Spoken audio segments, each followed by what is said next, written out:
Mamamahagi ng mahigit 41,000 na SIM card ang Department of Information and Communications Technology sa Bicol Region bilang bahagi ng Bayanihan SIM Initiative Program ng gobyerno.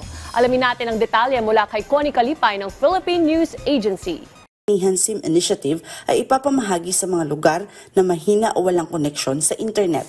Ang mangyayari niyan, bibili tayo ng SIM card, merong 25 gig allocation every month for the entire year. Refresh. January may 25 gig. February may 25 gig.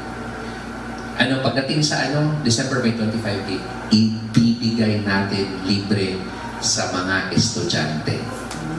41,700 SIM cards na may free na load ang ibibigay ni DICT. Dito mismo sa 15 na location. We thank the efforts of the Secretary that these SIM cards will be actually distributed here. Malaking tulong to. Sabi pa ni Gaudan na bukod sa SIM cards, magtatayo din ng mahigit 3,000 bagong mga cell site.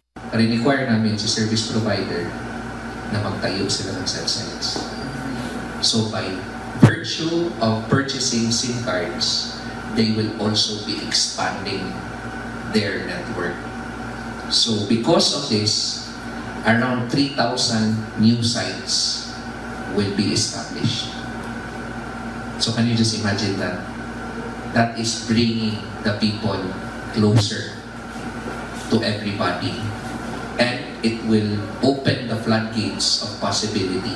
Ang daming-daming mga batang matutuwa nito, mga teachers. And I hope this is just the first batch.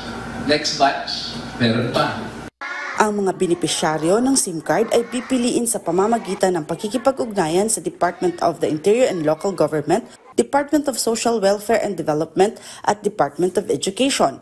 Ang programang Bayanihan SIM card ay partikular na nakatarget sa mga paaralan na tinitiyak na ang mga mag-aaral ay walang dahilan para hindi makumpleto ang kanilang mga takdang aralin dahil sa kakulangan ng internet access. Samantala, iniulat ni Gaudan na tumulong ang DICT sa mga lalawigang lubhang na apektuhan ng lagay ng panahon, tulad ng Severe Tropical Storm Upong sa Masbate at Super Typhoon Juan sa Catanduanes. Sa Masbate, nag-install ang DICT ng hindi bababa sa 10 low Earth orbit Starlink satellite units kasama ang 100 Starlink units na donasyon ng SpaceX at karagdagang 7 Starlink unit mula sa DICT Bicol Office, gayon din ang 7 pang unit mula kay President Ferdinand R. Marcos Jr.